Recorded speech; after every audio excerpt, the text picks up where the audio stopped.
Honourable Tariana Turia. Speaker, tēnā tātou te whare. The bill that we're speaking about gives effect to tax reforms announced in Budget 2011 to reduce the fiscal costs of the KiwiSaver and Working for Families tax credit programs.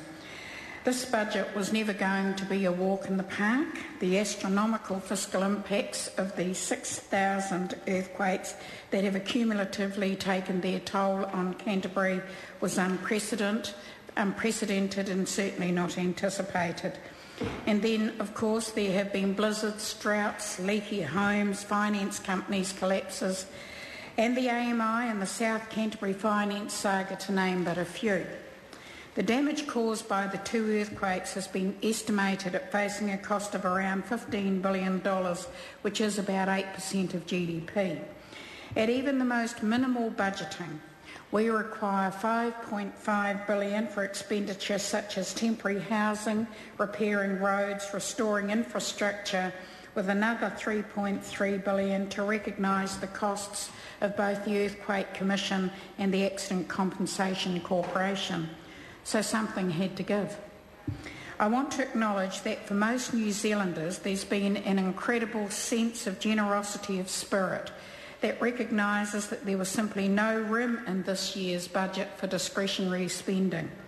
Of course, there are always those looking for a soapbox from which to project their particular brand of attack, but actually the biggest challenge that faces any of us is how to reprioritise in order to ensure the best value for the limited resources that we have. And this is a concept that is particularly well known to tangata whenua communities. The practice of kaitiakitanga entails an active exercise of responsibility in a manner beneficial to resources and the welfare of the people. Kaitiakitanga is synonymous with the notion of being prudent.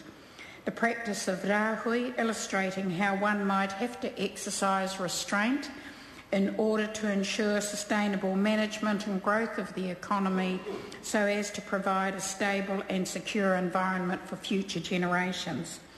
So when we look at both of the key tax reforms articulated in this bill, it reminds us of the behaviours and attitudes of our tūpuna in tightening the belt, curbing the excesses and living within our means.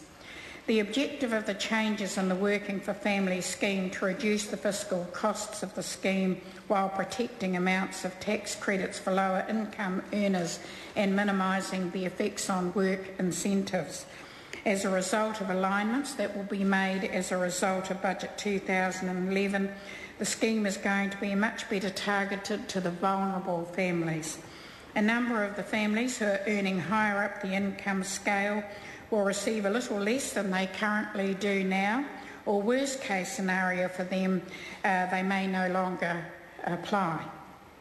10 weeks ago, the Māori Party issued a challenge to the government asking for support from higher income New Zealanders to exercise what we might call manaakitanga, or good old-fashioned charity beginning at home.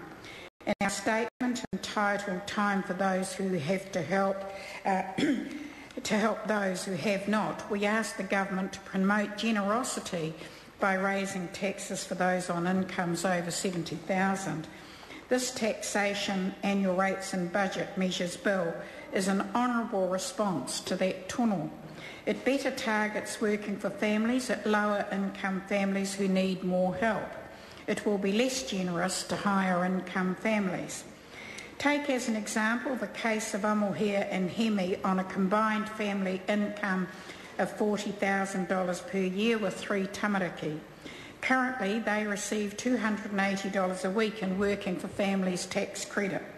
From the 1st of April next year, this will go up by $4 a week, $16 a month. Down the road lives Sonia on a salary of $90,000 with 2 children.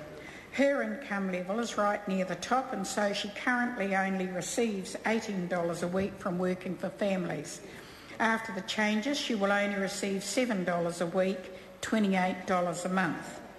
When we talk about impacts like this in single dollar terms, it's always hard to understand just how effective the changes can be.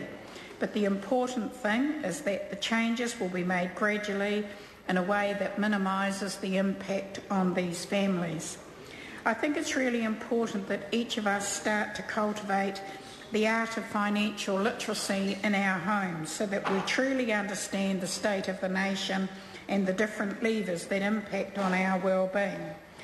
I've heard a lot of ranting about how the 2% lift in GST has brought the country to its knees, and yet missing from that same corridor is a flabbergasting statistic that under the term of Labor, electricity prices over the 9 years rose 72%, and that is akin to an 8% jump a year.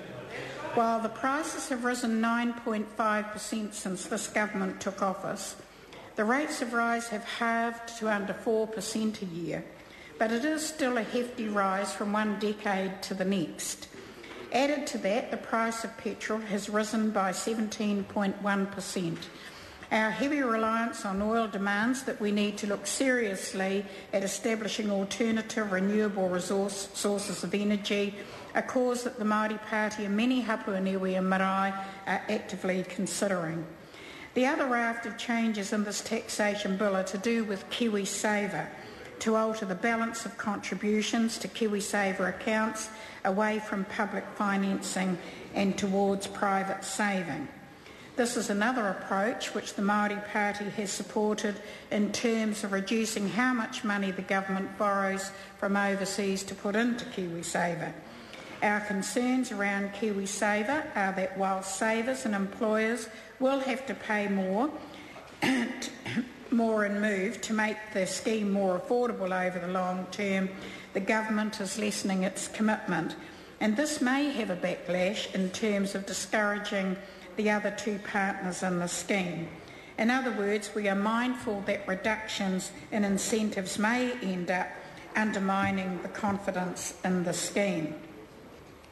If I was to take into account what the Honourable David Cunliffe was saying, one would have thought that the majority of KiwiSavers were in fact Māori families, and I think that if we were to look into that particular issue, we may find that they are in the minority in terms of contributing to that scheme, because they don't earn the $70,000 that he talked about, and not many of them in fact earn the $40,000 that he talked about either.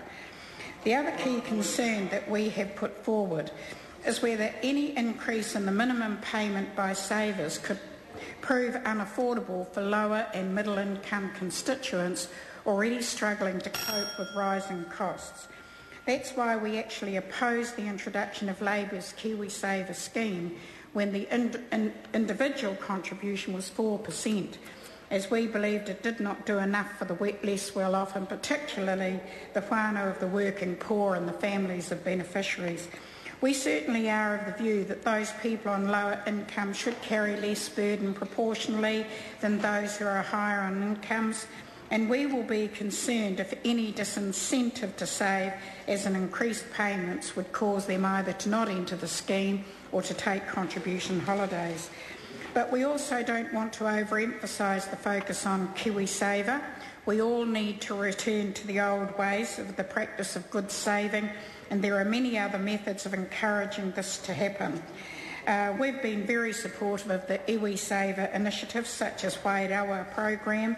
This is a scheme which is designed to provide a base level of savings for all registered Ngāi Tahu members, as well as supporting and incentivising a culture of savings and asset building, and from all accounts we understand it's been highly successful.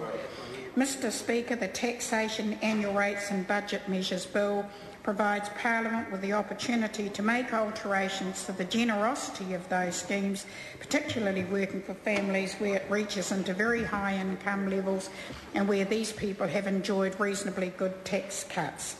We support the first reading of the Taxation, Annual Rates and Budget Measures Bill.